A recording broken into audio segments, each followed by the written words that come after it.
I stood in front of our bedroom mirror, smoothing down my anniversary dress and practicing my smile. 6 years of marriage, and I still got butterflies thinking about surprising Travis with the romantic dinner I'd planned.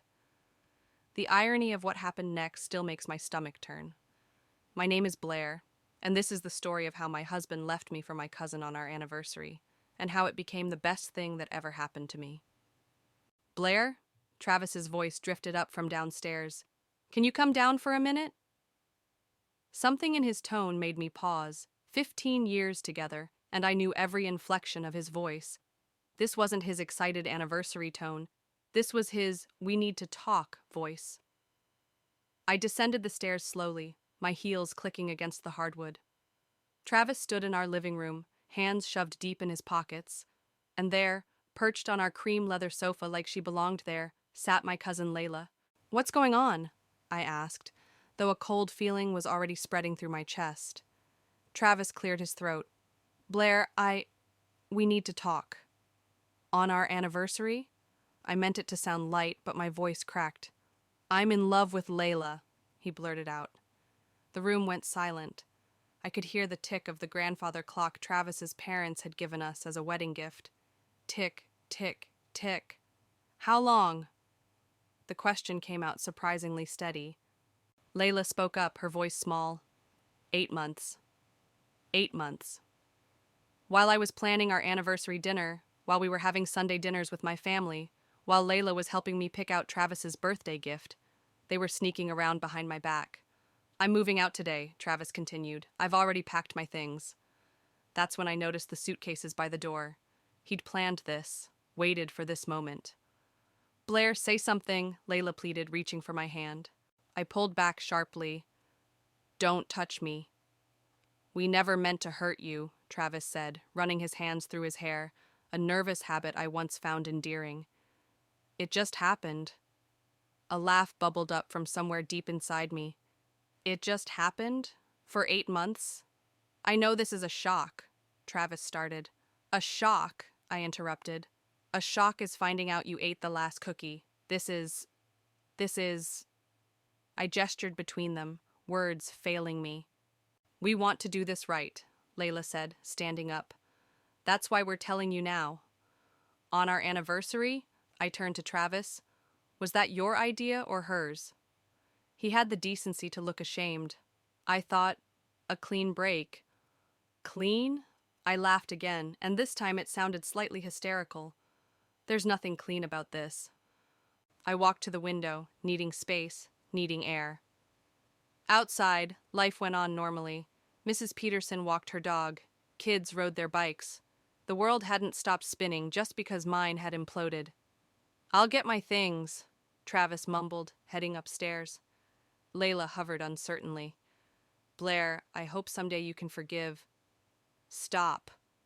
I turned to face her. "Just stop. You don't get to hope for anything from me anymore." She flinched but stayed put. "We're family." "We're family," I corrected.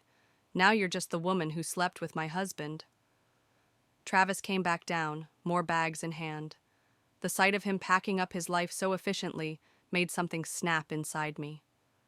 "You know what's funny?" I said, my voice eerily calm. "I spent weeks planning tonight. Made reservations at Bella's, bought a new dress, wrapped your gift." I gestured to the silver-wrapped package on the coffee table. "Go ahead, open it." "Blair, I don't think—" "Open it." With trembling fingers, he unwrapped the package. Inside was a leather-bound journal filled with photographs and memories from our 15 years together. On the last page, I'd written about my hopes for our future. "I was going to tell you tonight that I'm ready," I said softly. "Ready for the baby we've been talking about." The color drained from his face. Layla made a choked sound. "But I guess everything happens for a reason, right?" I walked to the door and held it open. "Goodbye, Travis." They left quietly, Travis pausing at the threshold. "I really am sorry." I met his eyes. "Not as sorry as you're going to be." The door clicked shut behind them, and I stood there, alone in the house we'd built together. The grandfather clock kept ticking. Outside, a kid laughed. And somewhere deep inside me, something shifted. I picked up my phone and dialed. Hey, Peyton. Remember that women's advocacy program we used to talk about? I think it's time. You're doing what? Peyton nearly spat out her coffee across the cafe table. 2 weeks had passed since my world imploded, and I was done wallowing. Starting the advocacy program, I repeated, sliding my laptop around to show her the rough business plan I'd drafted. Remember how we used to talk about this in college? Supporting women through career transitions, divorce, domestic violence? Peyton leaned forward, scanning the document. Of course I remember. But Blair, honey, are you sure this is the right time? You just found out about Travis and what better time, I interrupted. I've got nothing holding me back now. No husband telling me to play it safe with my career, no family obligations keeping me from taking risks.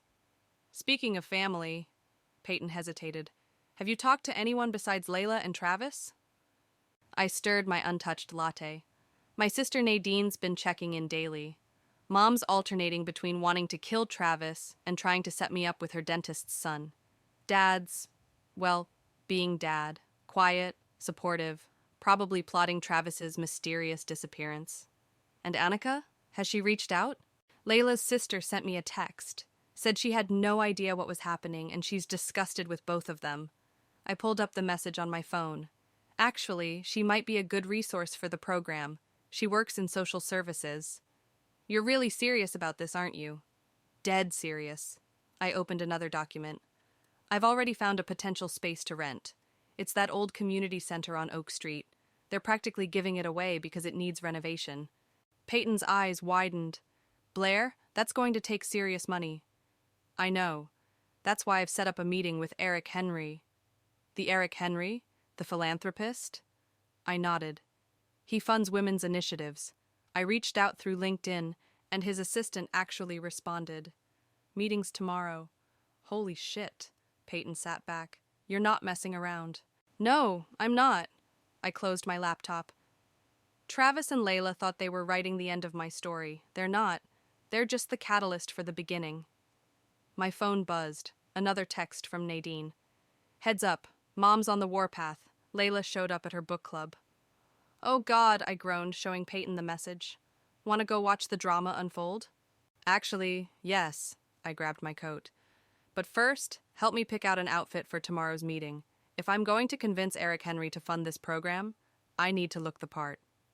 The next day, I sat in Eric Henry's sleek downtown office, trying not to fidget in my new blazer. He was younger than I expected, maybe early 40s, with kind eyes that seemed to see right through my professional facade.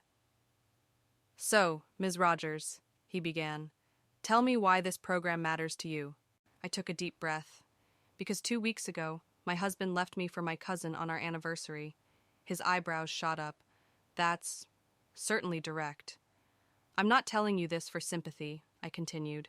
I'm telling you because in the aftermath, I realized something. Women need support systems. Not just emotional support, but practical help. Career guidance, legal advice, financial planning. A community that lifts them up instead of tearing them down. And you think you're the right person to create this support system? I know I am. I opened my portfolio. I've spent the past 2 weeks interviewing local women, gathering data on what they need most. I've identified potential partners, created a business plan, and found an affordable space. What I need is someone who believes in this vision as much as I do. Eric leaned forward, studying my materials. This is impressive work for 2 weeks. Spite is an excellent motivator, I said before I could stop myself. He laughed, actually laughed, and the tension in the room broke. You know what? He closed the portfolio. I like you, Blair. You're not here playing the victim. You're channeling your pain into purpose. He pressed a button on his desk phone. Sarah, can you bring in the standard grant paperwork? My heart stopped. Does this mean... It means I'm willing to take a chance on you. Initial funding for 1 year with quarterly reviews. He smiled. Don't make me regret this. I won't, I promised, my hands shaking as I accepted the paperwork from his assistant. Later that night, as I sat on my sister's couch sharing the news, my phone lit up with a text from Travis. Can we talk? I showed Nadine the message. What are you going to say? She asked. I deleted the message without responding. Nothing. I've got better things to do than talk to him. I've got an advocacy program to build. Nadine raised her wine glass. To new beginnings? To new beginnings, I agreed, clinking glasses. And to karma being a patient friend. The electrical system needs a complete overhaul, the contractor said, shining his flashlight around the community center's dim interior. And don't get me started on the plumbing. I scribbled notes furiously. How long would the renovations take? 3 months minimum, but when it's done, he gestured around the space, you could fit at least 4 office spaces, a conference room, and still have room for group sessions in the main area. Perfect. I was already imagining it. Women gathering here, finding support, building each other up. Send me the quote by Friday? After he left, I sat cross-legged on the dusty floor, spreading out my papers. The grant from Eric would cover renovations and initial staffing, but we'd need more for long-term sustainability. My phone buzzed. Dad. Hey, sweetheart, got time for lunch? 20 minutes later, I slid into our favorite diner booth. Dad was already there, reading glasses perched on his nose as he studied the menu he'd memorized years ago. You look tired, he said by way of greeting. Thanks, Dad. You really know how to make a girl feel special. He smiled, reaching across to squeeze my hand. You know what I mean? Are you sleeping? I'm fine, just busy with the program launch. I picked up my menu, though we both knew I'd order the same turkey club I always did. How's Mom? Still plotting Travis's demise, though now she's moved on to elaborate scenarios involving public humiliation rather than actual murder, so I'd call that progress. I couldn't help but laugh. And how are you handling it all? He set down his menu, looking at me seriously. I'm proud of you, kiddo. Instead of falling apart, you're building something meaningful. Dad. My throat tightened. Your mother wants revenge. I get that. But what you're doing, that's real power. The waitress arrived to take our orders, giving me time to compose myself. As she walked away, Dad cleared his throat. There is something you should know, though. I ran into Peyton at the grocery store yesterday. She mentioned something about Layla. My stomach clenched. What about her? Apparently things aren't as rosy as they seemed. Travis has been, being Travis. Meaning? Working late, missing dates, the same stuff he did with you toward the end. I stirred my water with my straw, watching the ice cubes swirl. Karma's not wasting any time, is she? Apparently not. Dad paused as our food arrived. How does that make you feel? Honestly, nothing. I took a bite of my sandwich. I'm too busy to care about their drama. My phone lit up with a text from Annika. Can we meet? Need to talk about the program. And other things. Speaking of drama, I showed Dad the message. Are you going to meet her? I think I have to. She's been supportive, and she could be valuable to the program with her social work background. Later that afternoon, I met Annika at a small coffee shop across town. She looked nervous, fidgeting with her cup sleeve. Thanks for meeting me, she started. I wanted to talk about potentially volunteering with the program, but also... She took a deep breath. Layla's miserable. Not my problem. I know, but she's realizing what a mistake she made. Travis is, being Travis. I couldn't help but laugh. You're the second person to say that today. He's already showing his true colors. Missing dates, always working late, flirting with his secretary. Again, not my problem. I pulled out my program materials. Now, about volunteering. Blair, wait. Annika touched my arm. I know you don't want to hear this, but Layla's talking about leaving him. I set down my papers. After destroying my marriage and turning our family upside down, she's what? Having second thoughts? She knows she messed up, badly, but maybe this could be an opportunity, for the program, I mean. Her story could help other women.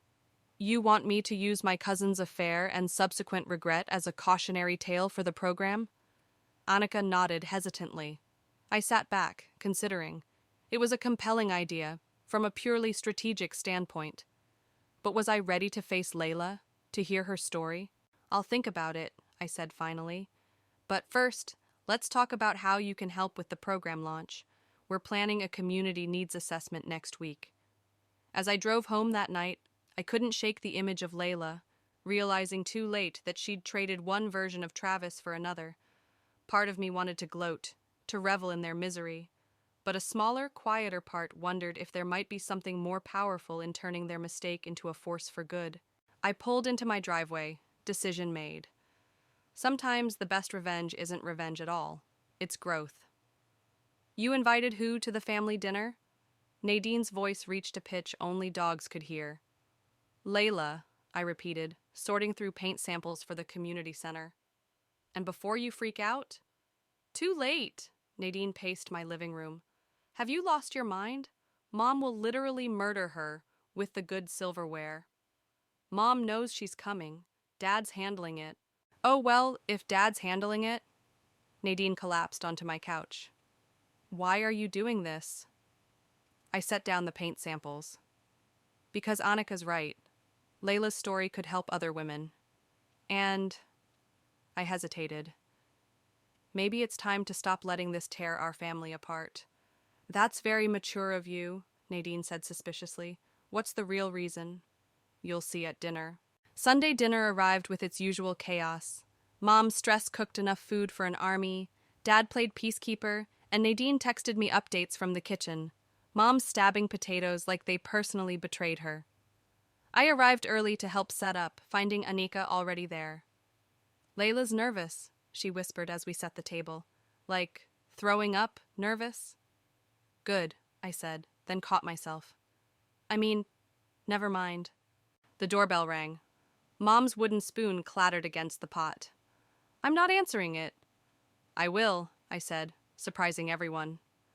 Layla stood on the porch, looking smaller than I remembered. No designer dress today, just jeans and a sweater that had seen better days. Dark circles shadowed her eyes. Hi, she said softly. Come in. I stepped aside. Everyone's in the kitchen. The silence that fell when Layla entered was deafening. Mom gripped her wooden spoon like a weapon. Dad cleared his throat. Well, he said too brightly, shall we eat? Dinner was excruciating. Forks scraped plates. Someone coughed. Mom aggressively passed rolls. Finally, I couldn't take it anymore. So, Layla, how's Travis? She flinched. I wouldn't know. We broke up last week. Mom's roll stopped halfway to her mouth. Nadine choked on her wine. What happened? I asked, keeping my voice neutral. I caught him with his secretary. Layla's laugh was hollow. Apparently, I should have seen it coming. Once a cheater. Oh, honey, Mom said, maternal instinct temporarily overriding anger. That must have been awful. I deserved it, Layla whispered. What goes around comes around, right? No one deserves that, I said, surprising myself. Which is why I asked you here tonight. All eyes turned to me. The Women's Advocacy Program is launching next month.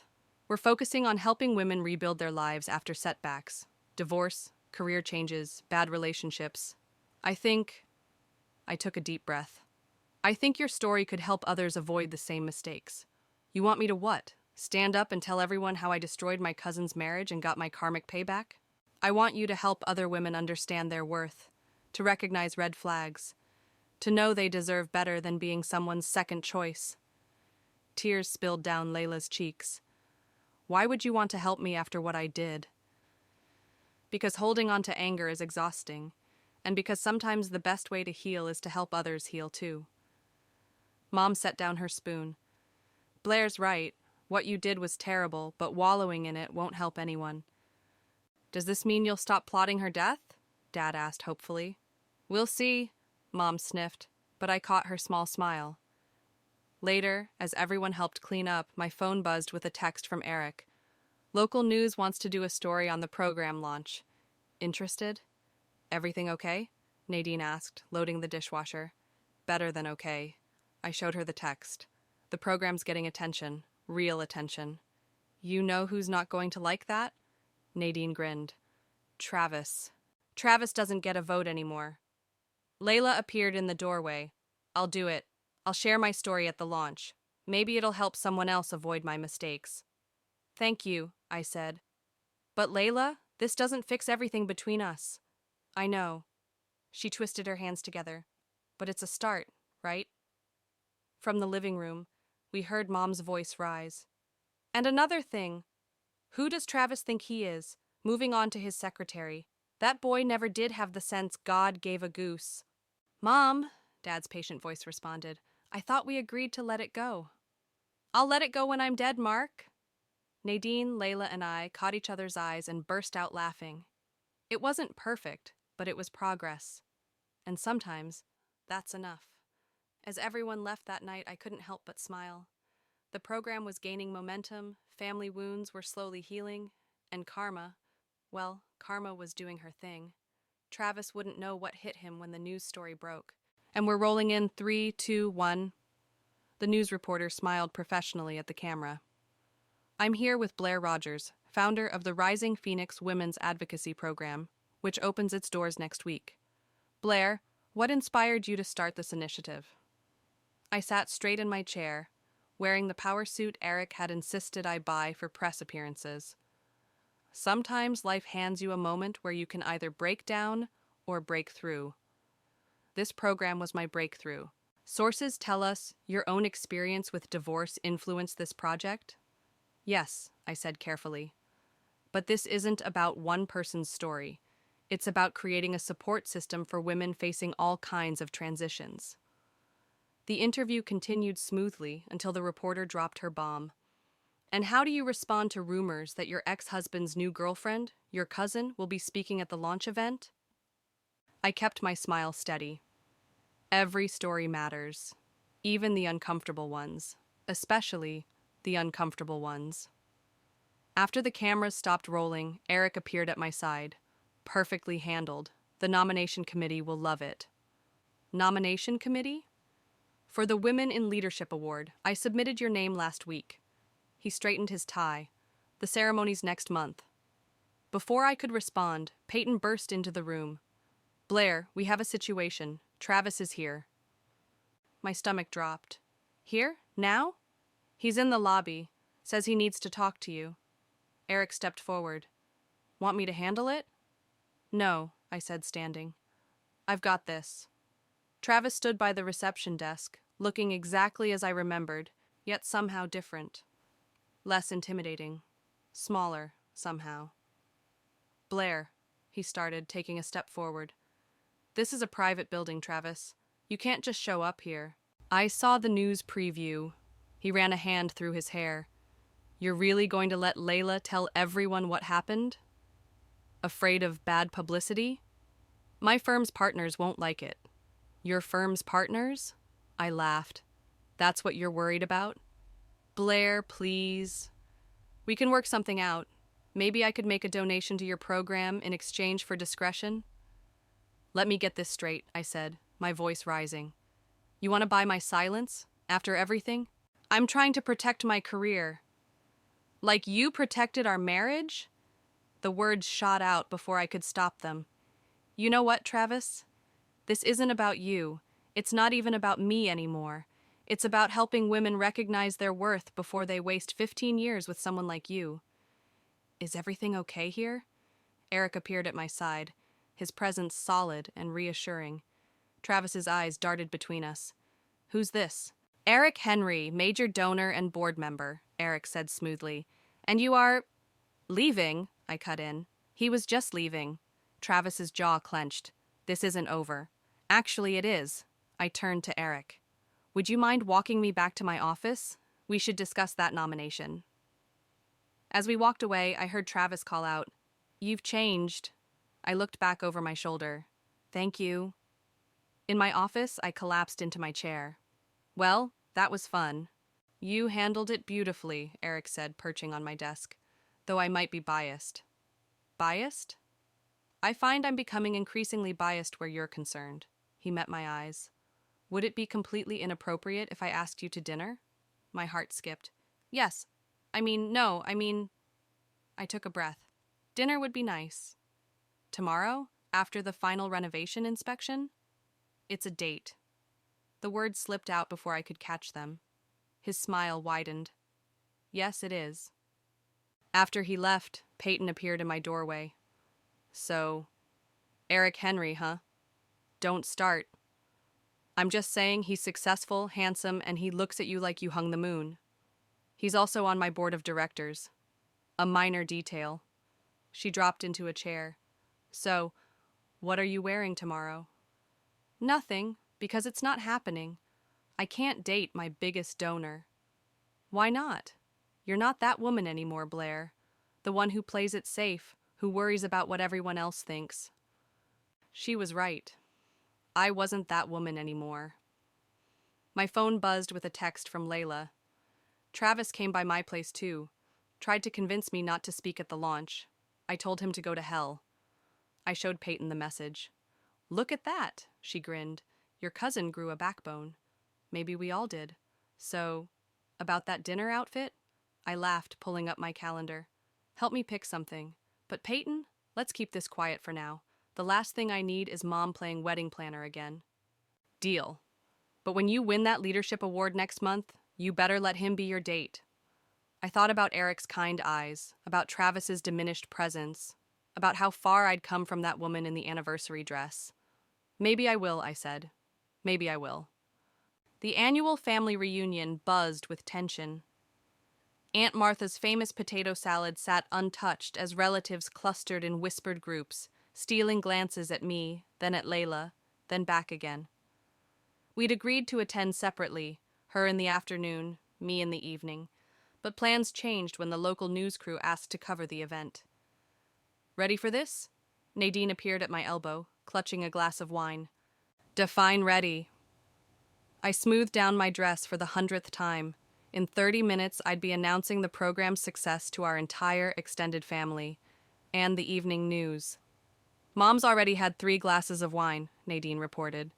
Dad's stress-eating cocktail weenies, and you'll never guess who just showed up. My stomach dropped. Travis? With his secretary-turned-girlfriend. Bold move, considering half the people here still want him dead. I scanned the crowd until I spotted him. Travis, looking uncomfortable in a polo shirt that was slightly too tight. A petite blonde hovering nervously beside him. What's he doing here? Uncle Rob invited him. Apparently, they're still golf buddies. Fantastic.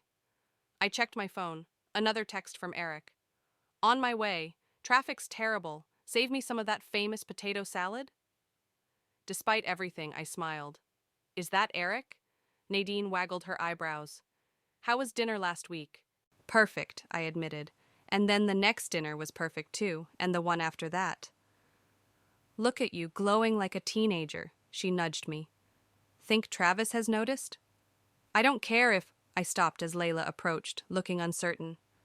Hey, she said softly. The news crew wants to do a pre-interview with both of us. Something about the power of forgiveness angle. Now? She nodded. They're setting up by the oak tree.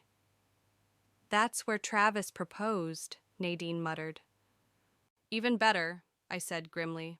Let's give them what they want. The reporter positioned us carefully, the ancient oak tree framing the shot. Through the viewfinder, I could see Travis watching, his new girlfriend forgotten at his side. So, ladies, the reporter began, tell us about this unique partnership. Layla spoke first, her voice steady. I made a terrible mistake. I hurt someone I loved, destroyed relationships, and learned the hard way that karma is real. And Blair, you've turned this personal tragedy into triumph? I turned pain into purpose, I corrected. The Rising Phoenix program isn't about my story.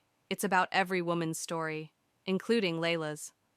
Speaking of stories, the reporter smiled, I understand congratulations are in order. The Women in Leadership Award nomination is quite an honor. From the corner of my eye, I saw Travis straighten up. Yes, it is, I said. The ceremony's next month, and we're hoping... Blair, a familiar voice called out. Eric jogged up, slightly out of breath. Sorry I'm late. Traffic was a nightmare. The reporter's eyes lit up. And who's this? Eric Henry, he said smoothly, sliding an arm around my waist. Board member, donor, and very proud boyfriend. Travis's cocktail glass shattered on the patio. Cut! The reporter called out, delighted by the drama. Can we get that entrance again? Actually, I said, I think we have something better. Layla, ready to tell your story? She nodded, straightening her shoulders. Ready. For the next hour, we talked about the program, about healing, about turning mistakes into missions. The camera caught every moment, including Travis's hasty exit with his girlfriend, and the way Eric never left my side. That was amazing, Eric whispered as the crew packed up. You're amazing. Get a room, Nadine called out, passing by with more wine. Mom appeared, flushed with pride and probably wine. Blair, honey, the program sounds wonderful, and Eric, she turned to him, you're coming to Sunday dinner next week, no arguments. Yes, ma'am, he grinned. Did you see Travis's face? Layla asked quietly. When Eric showed up? I was too busy looking at Eric, I admitted. That's how I know you've really moved on. She squeezed my hand. Thank you. For everything. The sun was setting as the reunion wound down. Eric and I sat under the oak tree, sharing the last piece of Aunt Martha's potato salad. So, he said, about that award ceremony next month? Yes? I was thinking, maybe we could make it a double celebration? My heart stopped. What do you mean? He pulled out a small velvet box. I'm not proposing, not yet. But this is a promise ring. A promise that when you're ready, when it's right. Yes, I whispered, letting him slip the delicate ring onto my finger. When it's right. From across the yard, I heard Mom's delighted squeal. Nadine was probably already planning the wedding. And somewhere, Travis was realizing exactly what he'd lost. But sitting there, under the oak tree with Eric, none of that mattered. What mattered was that I'd found my strength, my purpose, and maybe even my happy ending. The Women in Leadership Awards ceremony glittered with possibility. Hundreds of people filled the hotel ballroom, their excited chatter mixing with the soft, classical music playing overhead. Eric squeezed my hand under the table. Nervous? He whispered. Terrified, I admitted. What if I trip on stage? Then I'll trip too, make it look intentional. Peyton leaned across the table. Heads up, Travis just walked in. I refused to turn around. With the secretary? No, Nadine chimed in, not even trying to be subtle about her rubbernecking. He's alone, and he looks rough. Can we not? I adjusted my speech cards. This night isn't about him. You're right, Mom said, reaching over to straighten my necklace. It's about my brilliant daughter who turned heartbreak into hope for hundreds of women. Speaking of which, Eric nodded toward the stage. I think they're ready to start. The lights dimmed as the MC took the stage. I half listened to the opening remarks, my mind on the 50 women from our program sitting at sponsored tables throughout the room. Women who'd found their strength, just like I had.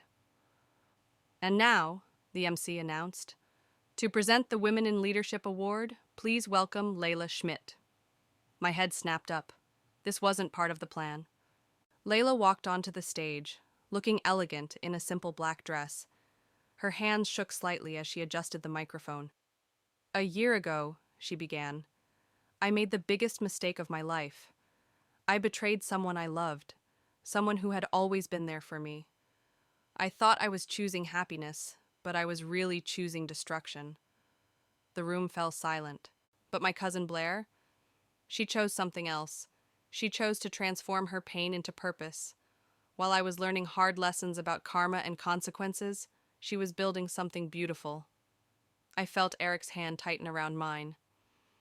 The Rising Phoenix program has helped dozens of women rebuild their lives.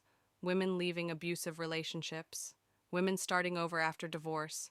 Women like me, who had to hit rock bottom before they could rise. Tears pricked at my eyes. So it is my profound honor to present this year's Women in Leadership Award to my cousin, my inspiration, and yes, my friend, Blair Rogers. The room erupted in applause as I made my way to the stage.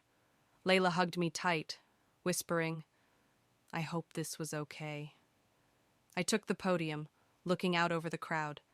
I spotted Travis near the back, looking smaller than I remembered, but my eyes were drawn instead to Eric's proud smile, to my family's beaming faces, to the women whose lives we'd touched. Thank you, I began. A wise person once told me that sometimes life hands you a moment where you can either break down or break through.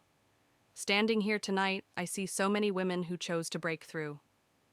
I shared stories of our program participants, The domestic violence survivor who now counsels others.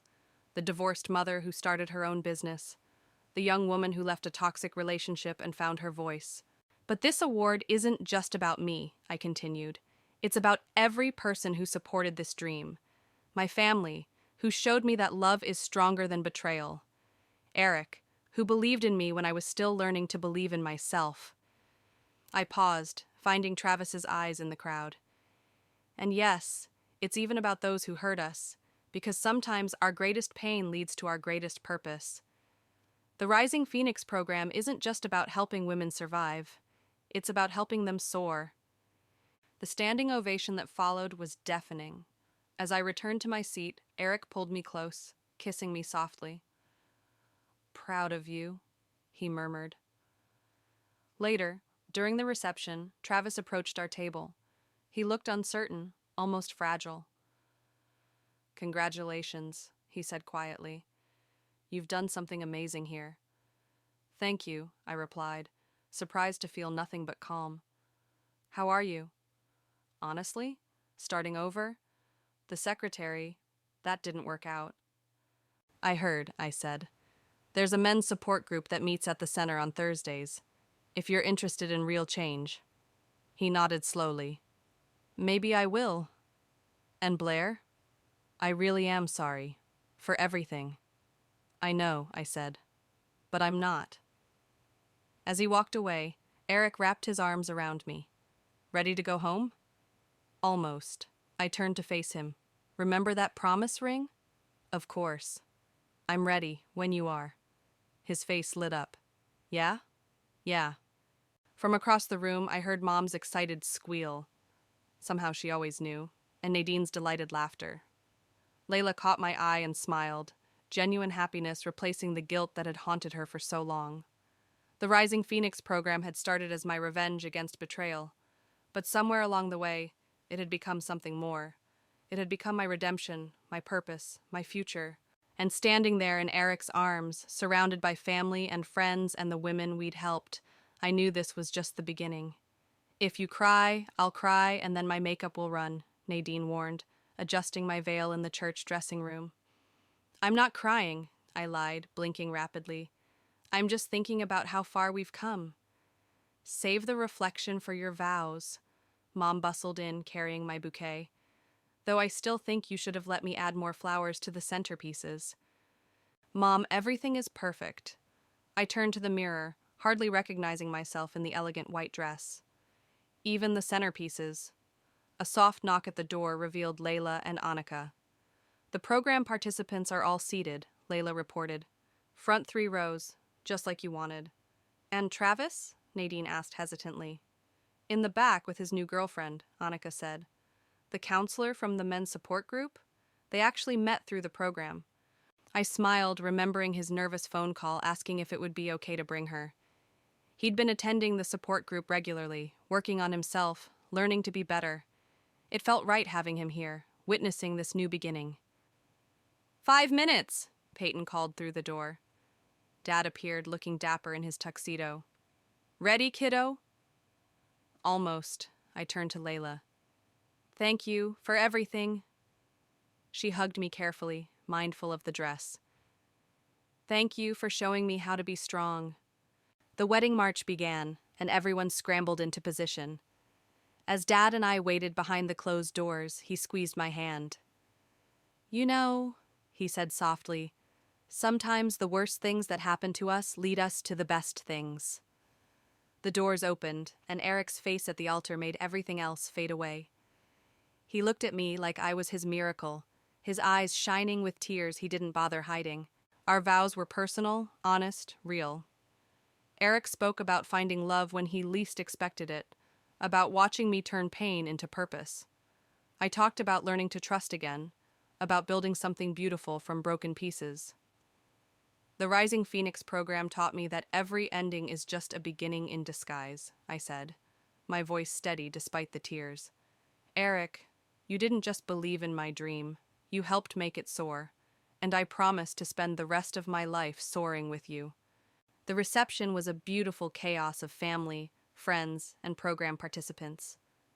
Mom danced with everyone, Dad gave an emotional speech that had the whole room crying, and Nadine caught the bouquet, though I'm pretty sure she tackled someone for it. May I have this dance? Travis's voice surprised me during a slow song. I glanced at Eric, who nodded encouragingly. You look happy, Travis said as we swayed awkwardly. Really happy. I am.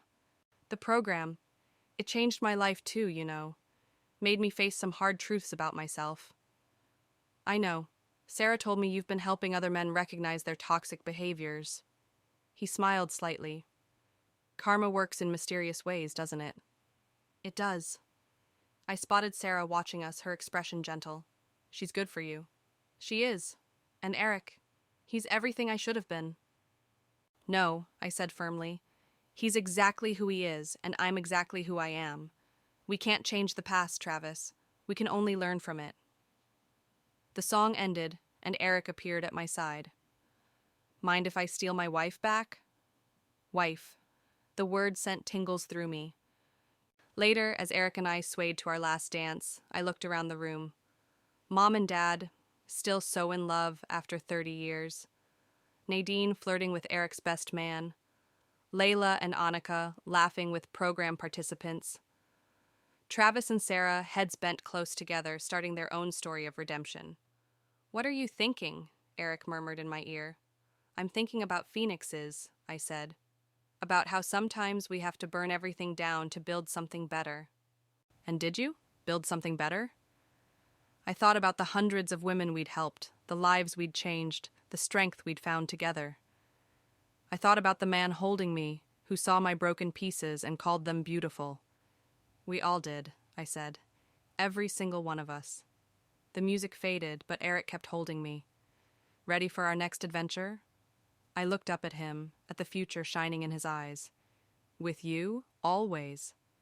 As we left the reception, under a shower of rose petals, I caught one last glimpse of my family.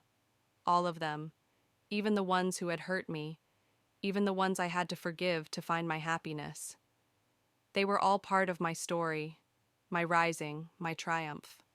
And as Eric and I drove away toward our honeymoon, toward our future, I knew that some endings aren't really endings at all. They're just the first page of a better story. A story of strength, of redemption, of rising from the ashes again and again until you finally learn to fly.